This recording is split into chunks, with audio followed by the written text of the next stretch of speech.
The Andy Pollin Show.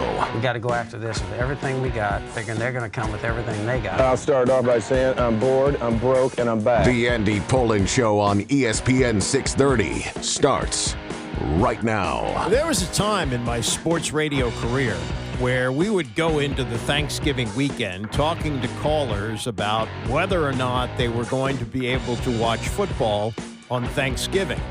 And more often than not, there were callers who said, oh, no, my mother-in-law will not allow the television set to go on during Thanksgiving. Or, oh, no, we're supposed to talk to one another. That would be rude to put on football on Thanksgiving Day. Well, that is long in the past. When did you hear the numbers of viewers for the two games in the afternoon on Thanksgiving? Oh, my God. The NFL, you know, in that movie Concussion where Albert Brooks goes, they own a day of the week. They own Thanksgiving Day. Listen to this. And we anticipated that the Chiefs and the Cowboys would draw a big number when the schedule came out in May. It was like, well, you know, we got the Cowboys here anyway. They draw eyeballs no matter who they're playing. Kansas City has been to 3 straight Super Bowls. People know them, and you got the Taylor Swift effect. I mean, why waste it there? Isn't that overkill to put Kansas City on the same field as Dallas on Thanksgiving Day? Well, maybe so, but man, did they kill it. The number of viewers for the Thanksgiving Day game, the late game, the not the night game with the Ravens, but the late afternoon game between the Cowboys and the Chiefs drew more than 57 million viewers, peaking at 61 million viewers. That's like what, 1/6 of the country, something like that. I mean, it's just beyond belief. And the previous high, this is incredible. The previous high was, and this was a big number too, on Thanksgiving in 2022, where you had the number one market with the New York Giants playing at Dallas. That had 42 million. This one had an average of 15 million more and almost 20 million more at its peak. And even the early game between the Lions and the Packers, and those are two good teams, and the Packers, of course, are a heritage team, but that was up as well. That drew 48 million people. So that had 6 million more than the previous high of 2022. And just in case you're wondering, last year's Thanksgiving game in Dallas, it's up 47% from that. I mean, it's just crazy. The NFL rules network television, and they're starting to take over in other places as well. As Thursday night, we have Prime games. We're going to have 2 Netflix games on Christmas Day. The NFL sold itself short when they negotiated the last contract with television. I believe it's something like $10 billion a year, I believe, something in that neighborhood, $10 billion, $10 to $11 billion. And I would think that they're going to double that once they use the option to reopen the contract in 2029. So you watched, I watched, everybody watched, and if at your Thanksgiving they wouldn't let you watch football, you are in the severe minority. So how about the Washington Capitals? Truth be told, I've watched very little and didn't watch a second of last night's game, but they are freaking rolling. They've won 9 of their last 10. They have won 6 in a row, and not only did they win number 6 in a row last night, they won it in a runaway, 7-1 at San Jose. 2 more goals for Alex Ovechkin to raise his career total to 911. It was a 4-goal first period for Coach Spencer Carberry. Yeah, I thought it was as good a period as we've had this year, especially given the circumstances with the travel. You know, we get in 3 in the morning and some different things going on with our lineup and playing back-to-back, but it didn't affect our group and the commitment level to the way that how we play and our identity and was as good as it could possibly be. So it set us up for the rest of the game, and that's where we sort of grab a hold of the lead, and then are able to, not hang on, but do enough positive things through the second and third period to keep the score at what it was. Well, I mean, you score 4 in the first period and you only give up 1. That's a little bit more than hanging on. I don't think I would describe it that way. As for Ovechkin, the first period goal, and he got a power play goal in the second period, which in a game like this, you wonder, well, everybody's scoring goals. Why not let Ovi go for the hat trick? We've been playing a lot of games lately, so I didn't play him very much in the third period, and he's chasing a hat trick. And normally in those circumstances, like, he's going out there every second shift. But just, you got to be smart about where he's at. But he did a great job of helping us build that lead, and he's finding himself in and around the net. Great play in those 2 scenarios of You can talk about Owen all these different ways of how he scores goals. There's another example of how good his hands are in and around the net. Like, everybody sees the shot, the one-timer, off the rush, in the slot. He can beat a goalie clean. But that's an example tonight of how good his hands are as a goal scorer. In tight, he's got to get a puck from his backhand to his forehand and put it into a specific area. And that was a good example of that from him tonight. As they say, you got to put the puck in the net. That is 181 career multi-goal games for Alex Ovechkin. He's 8 away from Wayne Gretzky's record, and he has a good answer when he's asked, well, why is the power play working? We score the goals, and that's the most important thing. So we just have to stick with it and play the same way. It seemed like the puck movement at the beginning of that was one of the best you guys have had all year, and the chance you ended up scoring on, but it was good before that too. Yeah, we have pretty good chances previous games as well. We take one right now, and it gives us confidence and give us, when you make those plays, you feel comfortable out there. It's on to Anaheim tomorrow night to finish up the Western trip, and then they come home to play Columbus, and they have handled Columbus pretty well. So if they win tonight, that's 10 of 11 with the possibility, if they do, to make it 11 of 12 at home against Columbus. They have now reached the top of the Eastern Conference, which is incredible because they went through a tough stretch last month, but certainly Capitals are on a roll. And, all the talk going into this season, like, Ovechkin, he slowed down in the playoffs, and maybe playoff hockey is different. And once they get to the playoffs, and it looks like they're going to get there with the season that they're having, that it's a different type of hockey, and at his age, he doesn't adapt well to it. But he is on a goal-scoring tear. He's got 14 on the season, 10 in the last 11 games, and yes, it's the last year of his contract, but if he continues a season like this, got to think he's going to be talking to him about an extension. We'll see, how that's all handled, because that would be a ticklish situation. All right, Commanders working out yesterday, back on the practice field after the close but no cigar game against Denver on Sunday night. Dan Quinn on Hard Knocks, and I did watch the first episode of Hard Knocks last night. Nothing, really too revealing about the Commanders. I think that whole series, while it was really groundbreaking in the beginning and took you behind the scenes, it's become kind of the same. But, okay, they're doing in-season Hard Knocks, and they're doing the NFC East, so you get a look at all the teams. I think Philadelphia is the most compelling part of this, although Dallas, with the way they're playing now, is interesting. And, look, they give you looks that you normally don't get, like Dan Quinn driving home from a game, talking to a camera crew about what happened. So it may be worth the hour investment of your time to watch it. But Quinn's big takeaway quote from that is, we lost, but we're no longer lost. So, I was lost, but now I'm found.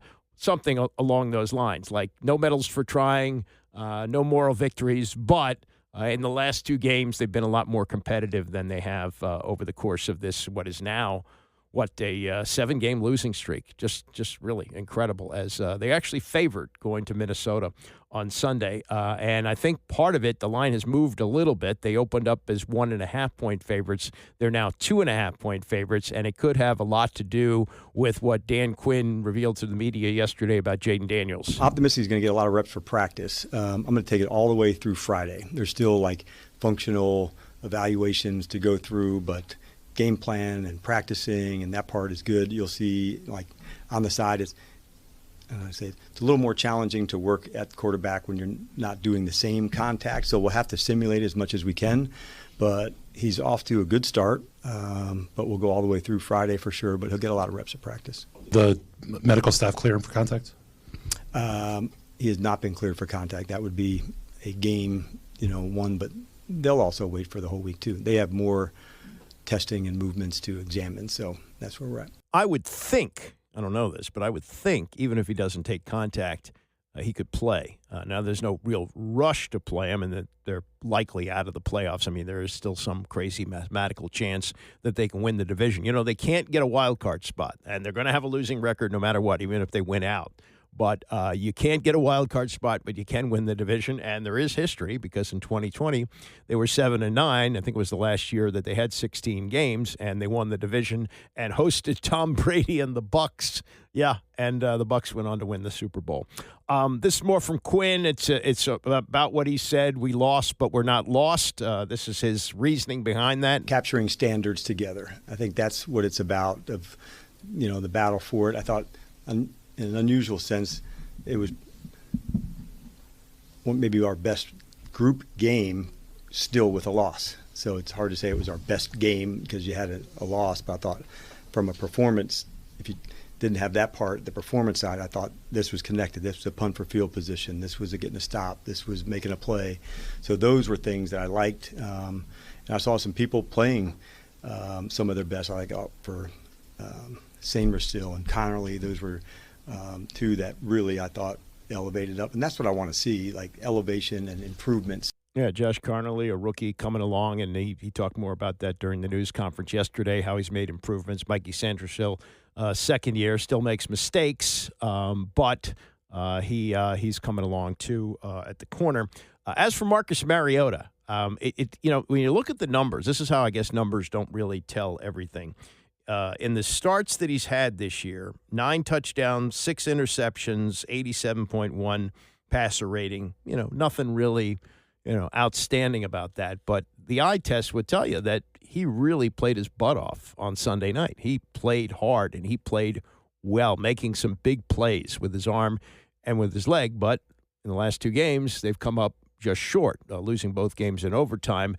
To break through and win at Minnesota would mean what? Coming off the bye, everyone was talking about being the best versions of ourselves every day, and it shows. I thought last week in practice, just like guys were flying around, and even today out there, just making plays. And the more that we can do that, the more guys get settled in, the more that we can be a better football team, and hopefully they'll do for that. Marcus, what's it say about, you talk about guys in stretches like this could be in and out of the building quick enough. What's it say about the group that is here and the leadership led by you guys? Well, I think it just talks to the culture and the brotherhood and guys, at the end of the day, like, we get paid to play a kid's game. I thought Joe said it the other night on Thanksgiving, just like, we're very blessed. And I think all of us are very grateful to be in this position. So regardless of what the record is, being able to come out here and play, we are humbled and privileged by that opportunity, and we'll go out there and do it to the best of our abilities. And maybe the most important clarification from the locker room session yesterday for Marcus Mariota is the pronunciation of his name, Mariota. Maybe you didn't hear it that way if you were watching Sunday Night Football. Collinsworth and Tirico kept saying Mariota. Is that actually the right pronunciation? Like, what is the right pronunciation? Mariota. I think it's been said over the years like Mariota, which is incorrect, and it's pronounced Mariota. Mariota. Yeah. Guy's been in the league since 2014. He won the Heisman Trophy. He's been here almost 2 years. They don't know how to pronounce his name, which is really stunning from Tirico, who's the best in the business, and I would think very meticulous about something like that. My friend Steve Buckhantz, who did the Wizards for 20 years, he was very, very careful about pronunciations, and he would go down and ask visiting players exactly how to pronounce their names. So I'm kind of surprised about Collinsworth and Tirico doing that, but now we have the official pronunciation of Marcus Mariota.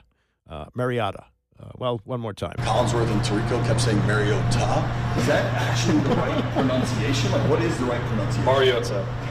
I think it's been said over the years like Mariota, which is incorrect, and it's pronounced Mariota. Mariota. Mariota. Okay, we got that straight. One other thing, this broke during the show yesterday, and I spent a few minutes on it, and I've done this so many times over the years. I'm just exhausted by this. But Joe Jacoby not making the Hall of Fame again. He was one of the 9 finalists for the seniors selection committee, and they whittled that down to 3 yesterday. And not that these guys aren't deserving, but I still think that Jake stands above them. Ronnie Lott, part of the 49ers dynasty teams, he was a guy who could catch passes out of the backfield, kind of a trailblazer in that regard, although there were others come along over the years who would be considered like third down backs, and the way they ran their offense with the short passing game, he was a perfect fit for that. L.C. Greenwood, part of the legendary Steel Curtain with the Steelers in the 70s, and Ken Anderson, who to me is not a Hall of Famer. I mean, to me, he's what Joe Theismann and Phil Simms are. Great quarterbacks who just aren't great enough to get in the Hall of Fame. And Theismann was an MVP during one season. Phil Simms was a Super Bowl MVP. Each of them went to 2 Super Bowls, though Simms was hurt for the second one. Each of them won a Super Bowl, but they're not Hall of Famers, and I don't think Ken Anderson is either. And Kevin Sheehan, my friend, tweeted this out yesterday, I guess, when this came out. And he points out that the three tackles, or 3 of the 4, who were named to the all-decade team of the 80s are in. Anthony Munoz, okay, forget it. He could be the Michael Jordan of left tackles. Might be the best ever. Okay, fine. Jimbo Covert of the Bears, team really known for defense, not for offense, but okay, Jimbo Covert, he's got a Super Bowl title. 1. Gary Zimmerman, who split his career between Minnesota and the Denver Broncos and finally won a Super Bowl in his last game in Denver. They're in. All 3 of them are in. Gary Zimmerman, Anthony Munoz, and Jimbo Covert, they're in. Joe Jacoby is not. And Joe Jacoby played on an offensive line that was far, far more well-known than anything that Covert or Zimmerman played on. He was on the Hogs. There's only one Hog in the Hall of Fame. That's Russ Grimm. And other players on that team, including other linemen, other Hogs, have said they thought Jake would get in first. And now it's been, 17 years? 15 years. 15 years since Grimm made it, 2010. And Jake is still waiting. It's just a shame. It's really a shame.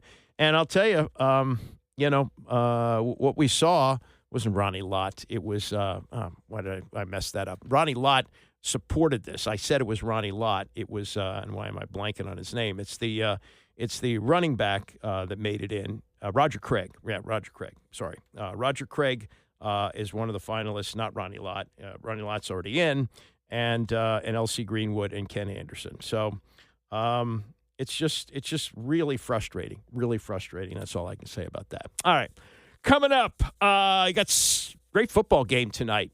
This may be one of the most anticipated Thursday night games in years. The suddenly hot Dallas Cowboys, who beat the 2 Super Bowl teams back-to-back within 4 days, are back on Thursday night to play the Detroit Lions, who also played on Thursday. They're a team that was talked about as a Super Bowl contender. They may still be, but they're struggling now, coming off a loss at home to the Packers. They meet up tonight. Andrew Whitworth, who's part of the pre- and post-game coverage on Prime, talked to Dan Patrick about the matchup. We'll get to that and more as we continue. It's the Andy Poland Show, ESPN 630. The Andy Poland Show on ESPN 630, the sports capital. On the shouting shows on Fox and ESPN, there is so much time spent on the Dallas Cowboys. Even when the Cowboys stink, that's all they talk about. The Dallas Cowboys. Dallas Cowboys are now a story. In 4 days, they beat the 2 Super Bowl teams. They beat the Eagles, and then they beat the Chiefs at home on Thanksgiving Day. Watch, by the way, as if you missed the beginning of the show, by at its peak, 61 million people. 57 million people overall watched that game, the highest-rated regular season game in history, smashing the 42 million who watched the Cowboys play the Giants from the number 1 market, in 2022. Just absolutely unbelievable. So, Cowboys back in primetime tonight. What do you know? what do you know? They're on Prime as they're playing at Detroit, and they are, three-point underdogs against the Lions, but they've suddenly become this enormous story, and the Lions, who look like they would be back as a contender in the NFC, and they still may be, are starting to slide a little bit. So you got the team on the upswing and the team on the downslide a little bit, both of them now with playoff possibilities. And this from Andrew Whitworth, who joined Dan Patrick yesterday and will be hosting the pre- and post-game show on Prime tonight. This feels like playoff football already. I mean, you think of how hot the Cowboys are right now, winning 3 in a row. Opportunity for them to really fight themselves back into this playoff picture. And then for the Lions, it's, a season ago, how dominant they were. Felt like it was going to be a repeat this year. It's not been the consistency they've been used to. They've been banged up here recently.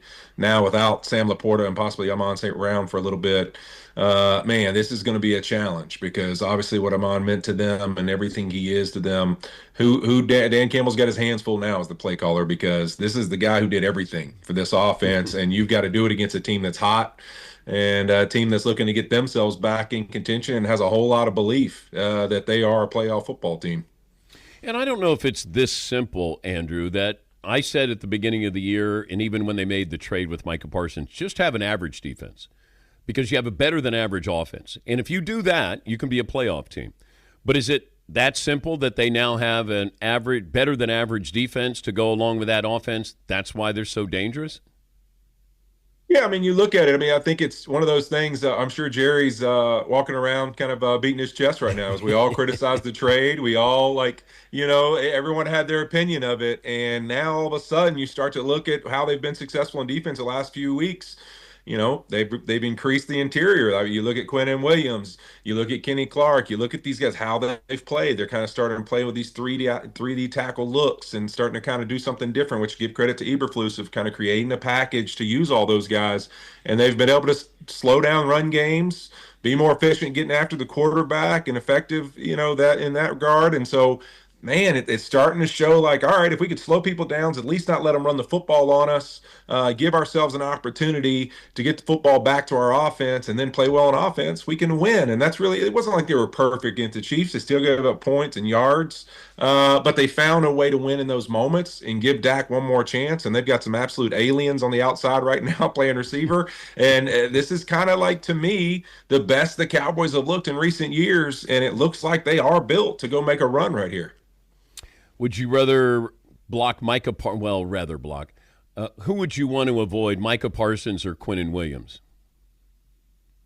I would say I'd always rather have the big boys. The big boys is there's at least a lot of what's the most appropriate way I can say this? There's a lot of body to get your hands on. Let's put it that way. All right. So I like more mass that I can get a hold of, if that makes sense. So the little guys, Micah, in that sense, his height, his speed, his agility, getting your hands on those guys was always the hardest part. It's just finding a way to get in front of them. So at least with Quinnen, it might be a physical battle, and he might win a couple of those, but you weren't going to have any problem getting your hands on him. So I prefer to get my hands, in the mud a little bit and just get after it. So any guy that I could fight and wrestle with, I much preferred. Andrew Whitworth of Prime, and Quinnen Williams has made a difference for Dallas defensively. For all of the uproar about Jerry Jones trading Micah Parsons to Green Bay before the season started, and Jerry say, well, we got draft picks in return. I can use those as collateral, or whatever the word he used, to get defensive players.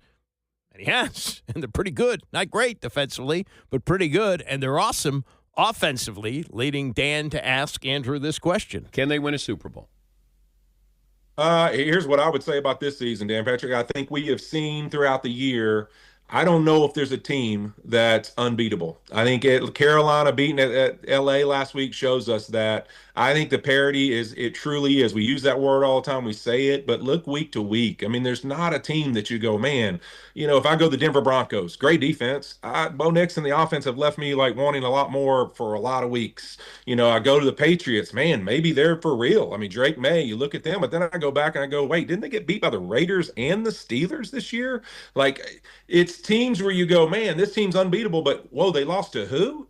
And so it's tons of that this year. I don't think there's a team that you sit there and go, man, this team without question is making a run. I think we're going to see who's hot and who's healthy, and that team has got a chance to go win a Super Bowl this year. Because if you look at Dallas, what do teams love to do right now? I mean, you play man-to-man this game matchup against Detroit, and you're going to try to who's got George Pickens and CeeDee Lamb. Which one do you want to cover? And teams are having to do that. That's one of the things that they're doing really well. They're splitting them up, and they're saying, which guy do you want to lean to? We got the quarterback. People forget how good Dak Prescott is, and we'll go to whichever guy you don't lean to, and we can win. And so I think, to me, how good can the defense be? How healthy can they be? That gives their ceiling, because they've got an opportunity to go score with anybody in the NFL. And right now, if you look at offensive football, I mean, there's a lot of teams, even the good ones, that have seemed to really struggle with being consistent on offense. See, Philadelphia Eagles, Super Bowl champions. So I'm not saying that Dallas is, they may not even make the playoffs. But if they get in, maybe they could be dangerous, because the defense is just good enough and the offense is tremendous. It really is. They got a lot of weapons there. With the Cowboys. Something that came up yesterday that we talked about, it was actually from the day before, but Steve Young, who appeared on PTI and was discussing Jackson Dart and his running in the game on Monday night, and he got slammed out of bounds, and rightfully so, because he was tiptoeing along the sidelines. He didn't go out of bounds, and it was legal to hit him, and he went flying, and people asked him about protecting himself. He said, hey, we're not playing soccer here. And a lot of people who haven't played, but whoa, come on, you got to be healthy for 17 games. There's no sense in playing the game like that. You got to protect yourself. Well, Steve Young, running quarterback, Hall of Fame quarterback, I had this take on PTI, and then I'll get to what Whitworth said about it yesterday with Dan Patrick. Everybody in the locker room has to go and ram into somebody. And to get that inspiration and have the quarterback be somebody that's willing to put himself at risk is somehow inspiring in some ways. So it's like, again, I get you, and being healthy is the most important thing. And I think that's why I say Jackson can be healthy for 17 weeks, take care of himself, be smart, and give off the representation that he's a tough guy and can be counted on and trusted. So he's just young. He's trying to figure it out, and he's being a little, overzealous, and he needs to figure out how to avoid stupidity. Like, stupidity is just you're right. The locker room will they don't like stupid either. So it's like you got to have it all. Okay, but take me back when you're beginning your career in San Francisco. You want to prove that you're a tough guy, but part of this was learning how to go through your progressions. Right. So you didn't run as often as you did. So I don't know how many designed runs you had with San Francisco. Not a lot. I mean, and that's what Bill Walsh. I mean, he used to. I'd scramble around and run for a first down or even a touchdown, and I'd go to the sidelines. He goes, "What are you doing?" And I'm like, "Well, I'm scoring. I'm scoring." He goes, "Yeah, but no one knows where you're going. Like, that's fine for right now, for once. But what are we going to do, like, for the rest of the?" And so it's really the same. It's the same thing that Jackson's got to figure out is the game is sophisticated passing from the pocket. That's quarterback. Now, today's quarterback, you have to thread the line of scrimmage with your feet, and you have to go get those free yards. They're everywhere. And I wish I played today. I keep telling you that over and over. It's like, it'd be awesome. But again, you've got to develop the sophistication in the pocket and yet move the football, yet win games, yet, so this transition into the pro game and becoming a player that people can count on as a quarterback, it's not for the, faint of heart. It's got all kinds of angles on it, and you're bringing up the really important ones. Do you think you would have rushed for 10,000 yards in today's NFL? For over a career? No, because I think the game, again, it's not a numbers. It's not a totality. You're not gonna, you're not gonna run for 120 yards a game. It's like, that's not the game today. The game is still sophisticated passing from the pocket. But again, those spitting out, and even Justin Herbert's realized that. Think about the players that, Joe Burrow realizes that. You have to, especially in the biggest games, your legs are going to go win the football game, especially because it's a closer's league today. It's not, you're in the third quarter of the 10-point lead, and like things are looking pretty good. It's like, no, you got people come back from that in 2 minutes in today's game. So it's like the NBA. You have to be a closer, and in that way, that's with your legs. And so it's not 10,000 yards. It's really vital, important, difference-making 2,000, 3,000 yards. You know what I mean? It's not, the numbers aren't going to be like that. That's Hall of Fame running quarterback Steve Young. I believe I said he was on PTI. Obviously, he was on the Dan Patrick show the other day. But discussing the Dart idea that it's not soccer and you have to run. And there's Steve Young telling you it basically gives you locker room cred. Well, to back that up, just to show you that he obviously knows what he's talking about, this is Andrew Whitworth, who someday may make the Hall of Fame, won a Super Bowl with the Rams, played long time in the league, Bengals, I think a couple of other teams along the way. But he was on with Dan yesterday, and he echoed what Steve Young said, that you do want to see your quarterback run. I'm okay with what I think is going to naturally happen. We saw it with Josh Allen. We've seen it with other guys that love to get into that mix a little bit. David Jackson Dart's had coming out of concussion protocol. I mean, I can't I take agree. extra hits. Yeah, but here's the thing. We can't, if we want to get in the ring and swing with heavyweights, we can't control whether we're going to get punched in the head. I mean, that's just the reality. So we're playing NFL football. You're going to take some shots. You want to extend plays, you're going to take some shots. Here's what he's going to have to do. He's got to find ways that, hey, like on the sideline there. All right, those are downs, get out of bounds. Those are downs, like as he plays and realizes, because I think sometimes we talk about this in coverage, right? Young guys coming in and figuring out, man, those guys, DBs at the NFL level, they can break on a football. Oh, man, I can't throw it as tight of windows as I used to could. It's not any different out in space. He's learning the speed and the violence of the game and saying, all right, ooh, you know what? I bet he flipped over sideways the other night and said, you know what, next time I ought to get out of bounds a little faster. Or that's the reality. I don't think I love the mentality. You got to have it. I mean, that's just, you look at the league right now, you got to have it. How many true sit-in-the-pocket quarterbacks do we have that exist? And it's just not true. You got to extend plays. You got to be tough. Patrick Mahomes is one of the toughest dudes on the planet. So is Josh Allen. I mean, these dudes run and extend plays, and they've got to live in that world. But he's got to learn how to be smarter about it. And he's got to get creative in, when do I do it? When do I not? When do I make sure I take care of my football team? But I also think that, Dan, we have to give him credit. Who's he playing with right now? Like, does he have a bunch of weapons that he can get rid of the football and extend to game plays to and get down the football field to? No, he doesn't. So some of that, he feels like, man, if I don't do it, I don't know where to go with the football. You know, I think I'd rather assess him a year from now when you see them add some weapons. Is he still doing some of that stuff, or is he realizing, man, maybe it's better to give those guys opportunities in these situations? Yeah, I need 25% less John Wayne with him. I like that. Is that John Wayne light? Okay, is that okay? Yeah, that's okay. Hey, look at Stafford's he's a magician at it nowadays. You know, hey, listen, Matthews, that ball's coming out. If somebody's unblocked, he's out running in space. He's dirting that thing. We know that. He's smart that way, right? He's lived through it. I mean, that guy, if anybody's played through it and knows. So I just think it's something that we don't give them credit enough, these quarterbacks. They've got to go through that process too and learn, how do I stay on the football field? And I think that's the conversation. We need you on the football field, because I think Jackson Dart is going to be a really good football player. Yeah, and look, it's that old Darryl Royal line. You dance with the one who brung you. And you got to the NFL partly because of your legs. Great career at Ole Miss, and that brings you to the NFL as a draft pick, and now you're the starting quarterback for the New York Giants, and you want to stay there. You want to stay healthy. It also should be pointed out with what Steve Young says. The last play of his career, he suffered a concussion.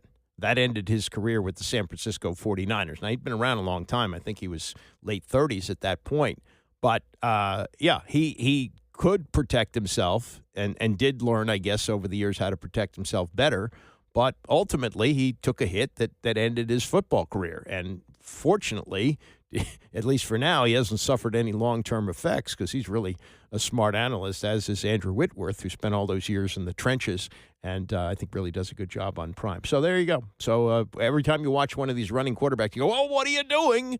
Well, it's sort of what they do, and it gives you credit in the locker room. Now, there are some things that you have to learn along the way, and as long as Dan Quinn has been around, probably should have realized that the instincts of Jaden Daniels would have had him running in a situation that was a blowout game against Seattle, where he dislocated his elbow a month ago and wouldn't have had him in the game. But maybe he was thinking this could be a learning experience for him. This is where you have to play it safe and just hand the ball off and not get yourself in a position where you can get hurt. So, he's a second-year quarterback. He's coming back from his third injury this year. He may play this week. It sounds like if he doesn't play this week against the Vikings, he'll definitely be on the field the week after at New York against the Giants. And that is, part of the learning curve of playing quarterback in the NFL. Coming up, we will get to what Dan Quinn said about the mindset of the team as they head into the Final Five. It's the Andy Pollin Show, ESPN 630. You may not know the name, but you probably know the voice from the cartoon Frosty the Snowman, which was made in 1969 and seems to air about this time of year or close to Christmas. His name is Jackie Vernon. I remember him as a stand-up comic on the Ed Sullivan Show. Wow. There is a story about Jackie Vernon from his son that you have to hear to believe. Think Charles Kuralt when he passed away, if you remember that. The hidden family that he had. Oh, this is bigger than that. And we'll get to that coming up much later in the show. Dan Quinn getting his team ready to play in Minnesota on Sunday. They are now 2.5-point favorites, which I think leads me to believe, anyway, that Vegas thinks that Jaden Daniels is going to play. Quinn said yesterday that he's not taking contact yet, but they haven't made a full decision as to whether or not he plays, and it won't come until tomorrow. It won't come until Friday, and it'll be based on what the medical staff comes up with and so forth. But he was not wearing a brace on the left elbow when he was practicing yesterday, not taking contact, but throwing passes and running around the field. So, it's a possibility that he's going to be back, and I would think that if he's not back on Sunday, he'll be back a week from Sunday when they play the New York Giants. By the way, this is really good news for those of us who like to go to bed early. 1 o'clock games are back. It's been like forever since they played a 1 o'clock game. They got a 1 o'clock game on Sunday against Minnesota. The Giants game is 1 o'clock. Saturday the 20th will be the third of these last 5 games, and that was announced the other day as a 5 o'clock start, so that's reasonable. And then on Christmas Day, they play the Cowboys at 1 o'clock, and the last game of the season up in the air against the Eagles, depending on if it's meaningful or not, to Philadelphia. But as for the Commanders playing out the string, 5 games to go, close but no cigar in the last 2, losing in overtime. This was Coach Quinn yesterday. There was a next play mindset. And as disappointing as it was, like the example I use, they scored on the very first drive, went right down the field and scored, and there was like zero flinch on the offense.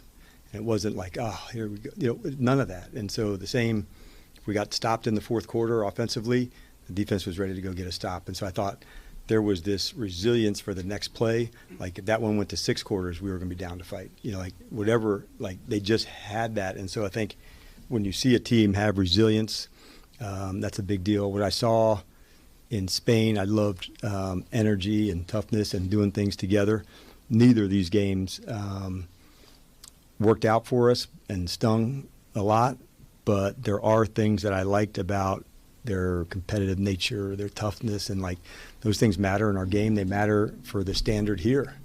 And when you get to demonstrate it and express it, man, it may not be seen on the outside, the walls, but for damn sure it is on the inside. Okay. And Sam Cosmi, although he got hurt last year in the playoff game, that was an unusual year in his career in that, he was drafted here, I think, 2021, and it's been, mostly losing seasons. And so now he's playing in another one after making it back after 6 games this year, playing well. The offensive line, with all the injuries that they've had, and it looks like they'll have their top 3 receivers for this game because Quinn said that Noah Brown looks he's optimistic about Brown playing. He hasn't played since the second game of the year. He got hurt against Green Bay, hasn't played since, but he could finally be back. Terry McLaurin is back, played last week, and Deebo Samuel has stayed healthy the whole year. So you've had your receivers, but the offensive line, with all the injuries that the receivers have gone through, and losing Austin Eckler for the year in the second game with the torn Achilles. The offensive line, minus Cosmi, has missed the first 6 games, but they've stayed healthy, and they've played well. And this is Cosme on the mindset that they have heading into these last 5. The beautiful part about the game was that we were able to rally with each other and play for each other. I think that was on display. DQ and AP do a really good job of just, again, the culture aspect of things. I know this year hasn't been what we've wanted. And we've, struggled at times. But for the most part, there's normally when you have bad times like this, like you have a lot of negativity. I just don't feel that, in the building, which is a great thing. What does that say about the group, like not allowing the negativity or so-called fractures per se? That kind of just goes from the head down, like what DQ's done here has been, just the culture aspect of things. We don't question what he believes in. We believe in him. And I think even though we haven't been getting the results we wanted, that's why we just keep fighting. Keep doing what he keeps telling us to do. So, that was on display last Sunday. Unfortunately, we weren't able to pull through, but, And then the O-line, pass protection was terrific against Denver. Obviously one of the best pass rushing teams in the league. Just from a totality of the O-line, how have you guys kind of gotten stronger and building on performance after performance? Yeah, I think we have a really good O-line. And then the factor of being able to have consecutive games now with the whole O-line, it was thrilled to be back in the mix. Obviously still dealing with what I was dealing with, but and trying to get the chemistry with Josh, and I've been building that really well. And obviously you guys have been able to see his growth too, which has been phenomenal. But yeah, I think we're one of the best O-lines in the league, and we showed that on Sunday. We saw on Hard Knocks Dan Quinn post-game speech where he said we might have lost, but we're not lost anymore. Yeah. What did that mean for you guys? Yeah, I think the play style. We haven't been playing to our standard, and Sunday we did. I know, again, we lost the game, but the fight that we had and the resilience to go in overtime and then scoring and us having to, come right back down and give ourselves a chance to punch one back in the face. It was a brawl. That's what it was. And, I think that was the beautiful part about that, though, that, DQ saying that, understanding what he meant in that aspect of we were playing to a standard. How do you carry that into Minnesota? The attention to detail, the belief of the plan to win, and just doing your job at the end of the day. I think that's what it comes down to, and understanding your assignment and making sure the guys right next to you are on the same page. So, yeah. Did you watch Hard Knocks? No, I didn't know that we were aired the first one yet. Last night. Really? Yeah. Okay, I you set the recording, dude. Well, what is it on HBO? Max. Yeah. I'll probably I'll sneak up there and check it out. I'm sure he's familiar with everything that was shot there because he was there for most of it. But again, they're covering the entire NFC East. So you see, in addition to the Commanders, the other 3 teams in the division featured in this, and this is the in-season Hard Knocks. Nothing really earth-shattering here. I think Nick Sirianni is a little salty. That's kind of my takeaway from that. Nothing else that was really that revealing. Kind of cool that Dan Quinn driving home from the Denver game. They had a camera crew in the car, which was kind of fun to watch. But other than that, I think Hard Knocks has kind of run its course, at least for me. Certainly not what it was when the Ravens made the debut in 2000 before they won the Super Bowl or after? Might have been 2001 after they won that first Super Bowl. More from Quinn, and this is about the standard. You hear him talk about the standard all the time, even though they're not going to be a playoff team this year. It's important, he says, for them to continue to develop the standard. Although we're not going to have a winning record that does not back off of winning standards and habits and things that you want to do, elite standards. I think of a guy like Jeremy Reeves, controlling the things he can. You want to talk about a guy who hustles? That's not ever the case. And so when you see people who have exceptionally high standards for things, of course that rubs off. I even showed that to the team. Here's Zach. becoming one of the leaders in all time of catching receptions at tight ends. But you're going to see him on the jugs today, tomorrow, the next day. Like, he doesn't get tired of those things that really matter and those standards. They're boring. They're monotonous and no, man, you don't ever think you have it. So, yeah, it matters a lot. The practices do, but it's also a lot of fun to compete together. And essentially, man, that's also what we do. It's an awesome op for all of us to put out our best, and that's my job, to help a player become as good as they can be. And that's at Zach that year, or somebody in their first year. That doesn't change. It's also about finding players for next year. And Treylon Burks, off what may have been the catch of the year in the NFL on Sunday night, when he made the one-handed catch in the end zone a la Odell Beckham back in the day, and he did it with a broken finger on his hand, which makes it even more remarkable. And he's not a big hype guy. He's not Odell.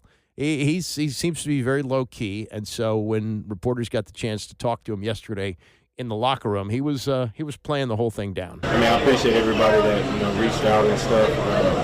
I don't get too much into the social media. So. What about Odell saying that was legit? Yeah, that was pretty cool. Just going back to when I was a little kid, him making that catch, and then what happened Sunday night. So that was pretty awesome. I just asked Marcus. He thinks that might be the best touchdown catch he's ever thrown. You think that's your best ever catch? No. What's better? I've made some from college to the NFL in practice. I've made some pretty cool catches, but it's just good to go out and make plays for the team and try to help us win. You see they're selling T-shirts? No, that's crazy. I didn't know they were doing all that. Did it mean a little bit more that it happened right after the surgery and it was that hand, that finger that brought the ball in? I honestly hadn't thought that deep into it. To me, it was just a routine catch, trying to help the team win. But it was pretty cool just to do that after breaking my finger. So I'm just blessed about it. That's Treylon Burks, who's a former first-round pick, and something to think about for next year. No way they can bring Noah Brown back. He's just hurt all the time. He hasn't played since week 2. He may play this week, but that could be somebody that comes back here. And, I wonder about Debo. Debo at least has stayed healthy, has done a lot of things for him. That's a possibility he gets a contract extension. Terry McLaurin obviously got his, so he'll be back next year. Possible that Burks could be the number 3 or even the number 2 receiver, depending on what they see out of him in these last 5 games of the year. I want to point out to you, if you remember the 1976 undefeated Indiana basketball team, it's the last undefeated team in NCAA history. And even though we've had a couple of teams go to the finals undefeated, we've never had since 1976, and they're about to celebrate 50 years, a team go through the entire season undefeated. And you can say, well, things have changed with the travel. That was the Big Ten, where you didn't have to go very far, where you're going to Michigan. It's all Midwest stuff, right? There wasn't even Maryland or Rutgers in. So there was some of that. But, to go undefeated, it stands the test of time, as does the 1972 Miami Dolphins. A little different there since they play many more games than they played. It's now 3 more regular season games than they played in 1972, and teams don't stay together, a lot of back and forth and so forth. That team in 72 realized they'd been to the Super Bowl the year before, and most of the guys were back, including the key guys like Zonka and Kick and Warfield and Bob Greasy and all those guys. They returned, and they went undefeated, and they won a Super Bowl the following year. But this Indiana team, this was a team that was mostly seniors. Kent Benson was a junior. He became the number 1 pick of the draft the following year. But it is a team of my youth. I remember listening to the championship game against Michigan as we were driving back. My parents and I were driving back from Syracuse. We had visited. I was admitted, and I chose not to go there, but we were driving back that night, and I probably had school the next day, but we made it back that night. I'm listening to the game on the radio as we were going. Anyway, this story from John Wertheim in SI.com is really, really good. And he takes a look at the team, talks to the players today. Most of them have settled down in the area in Bloomington. Scott May was the best player on that team. He's now done very well in business. And you know how he's done well in business? I can tell you that I don't know if it was his apartment or because it was a house that we. Let me tell you this: as a parent. I did this with 2 kids. It was just the senior year for my son, but I think my daughter did this for 3 years. This off-campus housing, what a great scam this is for people who. It's not a scam. It's a very profitable venture for people who do this. Like, for example, my son lived in a house in Bloomington that had 5 bedrooms. He had 4 roommates. Each of them paid $850 a month. So, do the math of the rent, more than $4,000 a month for a house that may have been purchased for $50,000. And on top of that, you had to put down a security deposit of the same thing, out of which they took whatever they wanted. What are you going to take them to court? They needed a new refrigerator, so they said, yeah, we're going to take half your security deposit. Whatever. That's the way. So Scott May has done well with that. But he talks about Wertheim, and you see him on 60 Minutes as well. He talks about the aftermath of Indiana completing the undefeated season, 76. They did it at the Spectrum in Philadelphia. And the year before, they had an undefeated regular season as well, but they lost in the semifinals because Scott May had broken his arm in the last game of the year, last regular season game. Tried to play with a cast on his arm, couldn't quite do it, and they wound up losing. And Knight was just beside himself because he has said over the years that was the best team he ever had. But they couldn't complete it, and they wound up losing in the semifinals. The following year, they come back with a goal of an undefeated season, and they get it done. Bob Hamill, who wrote for the local paper in Bloomington, a good friend of Bob Knight, ran into him after the game, and he said, congratulations. And Knight said, thanks, but it should have been 2. And he was referring, of course, the year before that they should have won the title. And Wertheim writes, there are all sorts of ways to express 50 years as a function of time. Consider that more than 70% of the current U.S. population had not yet been born when Indiana won the title. The U.S. GNP in 1976 was $1.9 trillion. This year it'll be roughly $30 trillion. 15% of perfect games and 7 unassisted.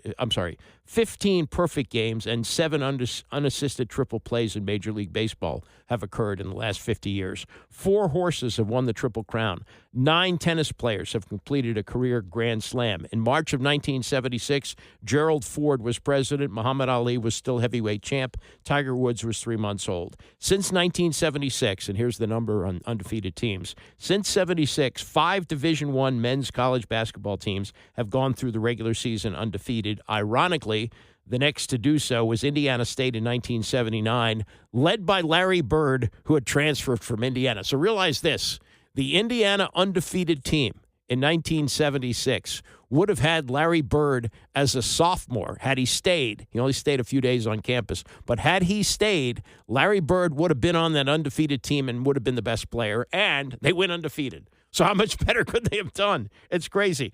The Sycamores, as you know, of course, lost to Magic Johnson and Michigan State in the final. Most recently, 2021, Gonzaga was 31-0 heading into the title game before losing to Baylor. All 5 starters, as I point out, live in Indiana, most with ties to Bloomington. May is a local developer. Benson lives in his hometown of Newcastle and is a regular at IU games and volleyball games. His daughter played there, All-American in 2009. Quinn Buckner is president of the IU Board of Trustees. He's also the vice president of communications and a television analyst for the Pacers. And Tom Abernathy founded the Indiana Basketball Academy in Carmel. And Bobby Wilkerson, who was knocked out of the championship game with concussion, is back to his hometown of Anderson, just under 100 miles from Bloomington. And if you ask Wilkerson, he says he doesn't think it's going to happen again. I don't think it's going to happen again, especially with these rosters turning over every year. These guys had played together, most of them, for 4 years. So they were well prepared for a run like that. I just don't think it'll happen again. And to commemorate the golden anniversary of the undefeated team, the players have a planned series of events, speaking tours, media appearances. It's as much to celebrate a milestone as it is to rekindle the good vibes from a less complicated time when Hoosier basketball was tops in class and college sports were pure as Indiana corn. And as a matter of fact, Bobby Knight didn't even go back with his team to Bloomington from Philadelphia. He went to scout players at a high school all-star game. That was, Bobby Knight was only in his mid-30s when that happened. It's amazing. He was the head coach at Army when he was 24 years old, came to Indiana when he was 31, and won his national title at 35 or 36. They did have a big celebration at Assembly Hall. But, you think about that, it's pre-ESPN, it's, game of the week in college basketball. You didn't see many games in those days, and you didn't have the internet to find highlights and so forth. And that Indiana team to be celebrated in the 50th anniversary, significant to somebody certainly of my age. All right, let me get to this because this is really an amazing story. I grew up watching the Ed Sullivan Show. I remember watching Ed Sullivan on Sunday night and thinking, oh, my God, we got school tomorrow. Ed Sullivan, I think, went off the air in 1971. Maybe as late as 74, sometime in the 70s. And it was a variety show. And they would have the top acts. And it's most famous for giving us the Beatles, the first time on American television in 1964, and the sensation that they created. That was Ed Sullivan getting the Beatles. He not only hosted the show kind of stiffly, but booked the show. And he booked the Beatles, and the rest is history. But by the early 70s, it had kind of run its course, and Ed was getting older, and they moved on. But he used to have these stand-up comics on. There would be not just the Beatles or a music group, like the Rolling Stones appeared on there several times. There were a number of other acts, and they had animal acts. They had people doing scenes from Broadway shows. It was a night of variety, family television, as they used to say. And he would have these comics like Jackie Vernon. And Jackie Vernon had like this deadpan delivery. And he was successful as a touring comic doing nightclubs and so forth and so on. And in 1969, they made the Frosty the Snowman cartoon, which is run on television, I think, this time of year. If it's not, you can get it somewhere streaming. But the voice of Frosty was Jackie Vernon. What's the matter, Frosty? Whew. Is there a thermometer around here? Over there in the wall. Why? Oh, I was afraid of that. The thermometer's getting red. I hate red thermometers. Why, Frosty? Because when the thermometer gets all reddish, the temperature goes up. And when the temperature goes up, I start to melt. And when I start to melt, I get all wishy-washy. Then you've got to go someplace where you'll never melt. The only place I'd never melt is the North Pole. And that is the plot of Frosty the Snowman. They got to get Frosty to the North Pole because he's going to melt. And that's all a part of the Christmas classic. The voice, Jackie Vernon, he died in 1987. So 38 years ago, he was 63 years old. Didn't hear much about Jackie Vernon since then. In fact, heard nothing about Jackie Vernon. And other than hearing his voice as Frosty the Snowman, he's been out of sight, out of mind for nearly 40 years. But now this. David Vernon, who was a son, and his wife, Hazel, he and his wife, Hazel, had 3 children. David Vernon, one of them, was on a show called Nostalgia Tonight with Joe Sibilia on November the 30th. And he revealed some surprising news about his dad. He said that his dad, Jackie Vernon, had at least 3 secret families when an unknown woman and her son showed up at the Vernon home sometime before his death in 1987. And he said there was a woman with a kid who was older than he was, probably in his teens, and his dad wasn't there. He was on the road, so he calls his mother to the door. And the woman, the unknown woman with the son, dropped the bombshell regarding the other Jackie Vernon marriages and families. And I should say Charles Kuralt, who died probably close to 30 years ago, if not 30 years ago, he did a series for CBS called On the Road, and Charles Kuralt was always on the road doing these, homey stories of Appalachia and the guy in a small town who was repairing bicycles for kids. It was a feel-good kind of thing, and he was a feel-good guy, and he hosted Sunday Morning on CBS. Well, when he died in his 60s, it was revealed that he had a whole nother family someplace else on the road that nobody knew about until it came time to read the will. And so that's how that was revealed. Anyway, according to David, the son, after meeting this woman at the door, his mom said, go upstairs, which is what all moms tell their kids in this situation. And he said, I heard a somewhat heated conversation going on.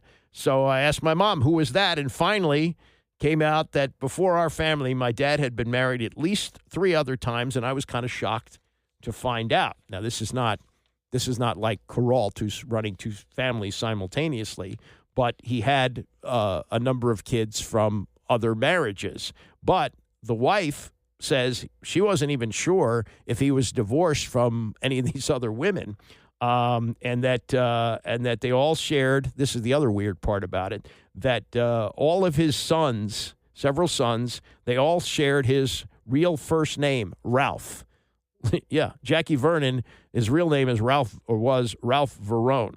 And what David Vernon said, his son, from these marriages, he had sons. He named them all Ralph after himself, after his original name, but he also abandoned all these families and moved on. My mom wasn't even sure he divorced one of the women or if he was married to another one, but when my parents were married, they had a deal. And the deal was that she would name the boys and Jackie would name the girls, because I guess the feeling was if he named them Ralph, he might abandon them just like he did the last of his kids. He had an addiction to tranquilizers and Quaaludes and Valium, he said, according to the Sun, which is not surprising given his delivery, which was sort of low energy when he did it. But who would have thought that like out of the crypt, here comes the story of Jackie Vernon with a salacious background. I mean, it's really intriguing. And as Tony Kornheiser said this some years ago, and it's so true. He said, in the post-O.J. world, we don't know anybody. Like when O.J. Simpson was a suspect in the murder of his wife and the waiter, a lot of people who had watched O.J. and even knew him well from, as his role as a TV guy, oh, no, not O.J. Can't be O.J. No. That's not possible. Well, as we found out, yes, it was, in fact, possible. And then finally this, we don't see this very often in the NFL or any sport these days, a one-team guy. And that's not to say that necessarily Mark Andrews at the age of 30 will be a one-team guy. But he's been with the Ravens since 2018 as a third-round pick. And over that period of time, not that the Ravens have been around forever, but he's joining Travis Kelce as a Triple Crown holder. And what that means is he is the career leader for the Ravens in receptions with 473, 5,800 yards receiving, and 56 touchdown catches. So they have given him a contract extension, $39.3 million over 3 years, $26 million guaranteed. He was scheduled to be a free agent at the end of the year. So they're trying to keep things together. Lamar Jackson is still young. He's only, I think, like 27 or 28, as long as he's been around. I think he was in the same draft. And yet they just come up short. The Super Bowls that they were supposed to go to haven't happened. And Lamar's playing hurt now. Steve Young said that yesterday. We'll get to that tomorrow when we do Ravens preview. But he's playing hurt. The team isn't playing that well. They may get it together, but they had it on their racket a couple of years ago. They had the AFC Championship game at home with the wobbling Kansas City Chiefs. And the Chiefs came into Baltimore and won the game. Lamar didn't play that well, and the Chiefs went on to win the Super Bowl. The way they're playing now, losing on Thanksgiving night at home, I don't know, what holds for them. Now, they got a big game with Pittsburgh this week, and Pittsburgh is staggered too. Aaron Rodgers, now 42 years old, is looking like he's 42 years old. But, if you look at the Ravens and how they're trying to hold things together with Lamar, playing under a big contract, I'm sure he'll get another extension. But, re-signing guys like Mark Andrews is evidence of that. All right, that's going to do it for me. Wow, tomorrow's Friday already. Bram is coming up next, and I will see you back here tomorrow morning at 9 a.m.